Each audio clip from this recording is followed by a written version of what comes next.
Shalom and good morning everyone. పరిశుద్ధులందరికీ ఉదయకాల శుభవందనములు.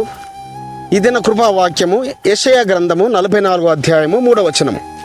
నేను దప్పిగల వాని మీద నీళ్లను, ఎండిన భూమి మీద ప్రవాహ జలములను కుమ్మరించెదను. నీ సంతతి మీద నా ఆత్మను కుమ్మరించెదను. నీకు పుట్టిన వారిని నేను ఆశీర్వదించెదను. ఈ వాగ్దానమును ప్రవక్త అయిన యెషయా ద్వారా యాకోబు సంతతికి ఇస్తున్నాడు.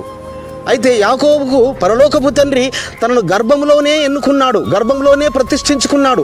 తన తల్లి గర్భంలోనే తన తల్లికి తెలియపరిచాడు, నీ చిన్న కుమారుడు ఉన్నతంగా దీవించబడతాడని, నీ పెద్ద కుమారుని కన్నా నీ చిన్న కుమారుడు ఆశీర్వదించబడతాడని. కాబట్టి గర్భంలోనే ప్రతిష్ఠించుకున్న పరమ తండ్రి ఈ వాగ్దానం ఎలా వచ్చింది ఆయనకు?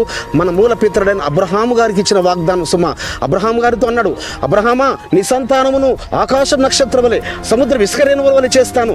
ఇదిగో నీ గర్భమున పుట్టిన వారిని నేను ఆశీర్వదిస్తానన్నాడు. భూలోకంలోని సమస్త వంశములు నీ ద్వారా ఆశీర్వదించబడతానన్నారు. ఎంత గొప్ప వాగ్దానం అబ్రహాం గారు పొందుకున్నాడు. ఆ అబ్రహాం గారి వాగ్దానం ఇస్సాకు గారు పొందుకున్నారు. ఇస్సాకు గారి వాగ్దానం యాకోబు గారు పొందుకొని తల్లిదండ్రుల మాటకు విధేయుడై ఆ దేశపు అమ్మాయిలను పెళ్లి చేసుకోకుండా తన మామయ్యన లాబాను యొద్దకు బయలుదేరుతున్న సమయంలో ఏం జరిగింది పరిశుద్ధులారా? శత్రువు వచ్చి అతను దాడి చేయాలని చూశాడు.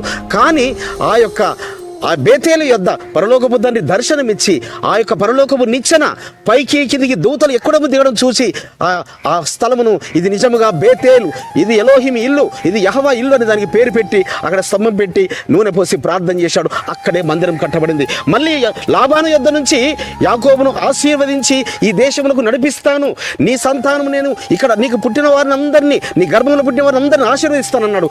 ఈ దినము వరకు వారిని ఆశీర్వదించాడు. పరిశుద్ధులారా, నజరేయుడైన యెహోవా మెస్సీయ అబ్రహాం గారికి ఏ వాగ్దానం ఇది ఇచ్చాడో, ఆయన వంశములోని ఆయన సంతానము ద్వారా అనేక జనులను ఆశీర్వదిస్తానని ఏ వాగ్దానం ఇచ్చాడో ఆ వాగ్దాన ఫలమే ఆ యొక్క యాకోబు యొక్క నక్షత్రమైన నజరేయుడైన యెహోవా మెస్సీయ, ఆ బెత్లెహేం నక్షత్రంగా వచ్చిన ఆ యెహోవా మెస్సీయ ద్వారా మనలను ఆయన బిడ్డలుగా చేసుకున్నాడు.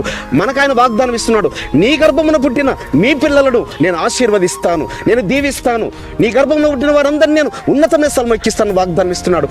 అట్టి కృప ఆయన మనందరికీ నజరేయుడైన యెహోవా మెస్సీయ ద్వారా ఆయన అనుగ్రహిస్తున్నాడు. సుమ ప్రార్థన చేసుకుందాము.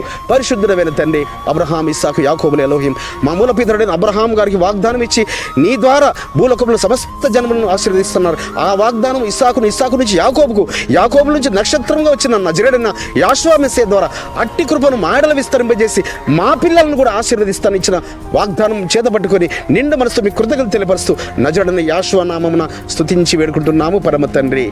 మన రక్షకుడును, మన విమోచకుడును, మన పరిశుద్ధుడైన యెహోవా మెస్సీయ దివ్య సన్నిధి నుంచి మీకును మీ కుటుంబాలకును కృపయు, సమాధానము, శాంతి కలుగునుగాక. ఆమేన్.